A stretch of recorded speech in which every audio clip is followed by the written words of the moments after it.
হয়, এটা major brake through আমি অপাৰেশ্যন এটা কণ্ডাক্ট কৰিলোঁ। তাত আপোনাৰ এটা ৰাইফল আৰু দুটা এমিউনিশ্যন আমি ৰিকভাৰ কৰিবলৈ সক্ষম হৈছোঁ। যোৱা ফ্ৰাইডেৰ পৰা আমি প্লেনিং কৰি আছিলোঁ আমাৰ ইষ্টাৰ্ণ ৰেঞ্জ গমাৰি আৰু ক্ৰাইম ইনভেষ্টিগেশ্যন ৰেঞ্জ পানীভঁৰাল। ৰাতি অপাৰেশ্যনবিলাক কৰি আছিলোঁ, ইণ্টেলিজেঞ্চ গেডাৰিং কৰি আছিলোঁ।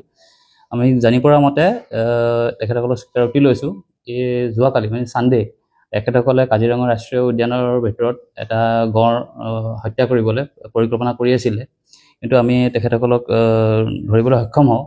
তেতিয়া এই ৰাইনো পচিংটো এভাৰ্ট কৰিবলৈ আমি ছাকচেছফুল হৈছোঁ। ইয়াৰ অফেন্সত জড়িত 7জন মানুহ আছিলে।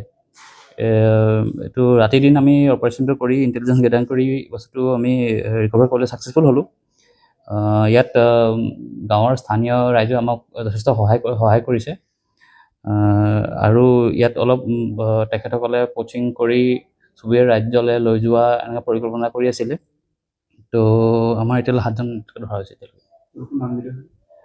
নামকেইটা কৰিব পাৰিবা?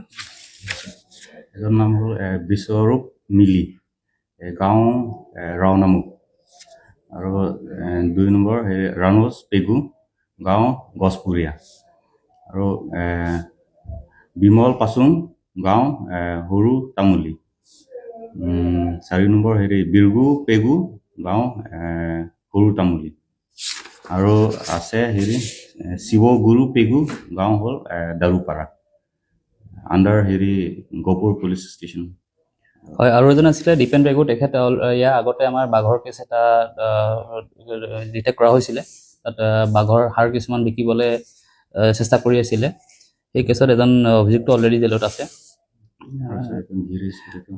হয়, গিৰিশ পেগু অলৰেডি তেখেতক শুকুৰবাৰে ধৰি আমি ছানডে এৰেষ্ট কৰিছিলোঁ তেখেতক। অলৰেডি তেখেত আমাৰ কাষ্টডিত আছে, আৰু বাকীকেইজন আমাৰ জুডিচিয়েল কাষ্টডিলৈ প্ৰেৰণ কৰিবলৈ আমি প্ৰচেষ্টা আগবঢ়াই আছোঁ। এই ব্যক্তিকেইজন আমাৰ ইণ্টেলিজেঞ্চ গেডাৰিং কৰি তেখেতসকলক ধৰা হৈছে। পলাতক আছিলে। তাৰপিছত আমি তেখেতসকলক ফিল্ডত ধৰা ধৰিছোঁ।